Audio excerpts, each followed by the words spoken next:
गेल्या काही वर्षामध्ये 12वी नंतरच पदवीसाठी बाहेर जाण्याचा प्रघात सुद्धा वाढत आहे. अर्थात ते प्रमाण पदव्युत्तरला जाणाऱ्या विद्यार्थ्यांच्यापेक्षा निश्चितच कमी आहे.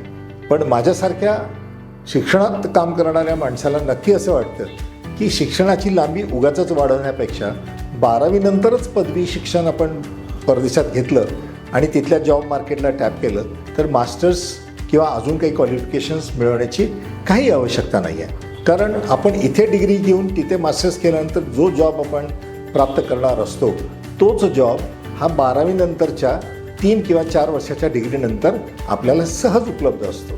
त्यामुळं आपल्या शिक्षणातली 2 वर्ष अतिरिक्त खर्च करण्यापेक्षा आपण 12वी नंतरच अशा परदेशातील संधींचा लाभ घेणं केव्हाही चांगलं आहे.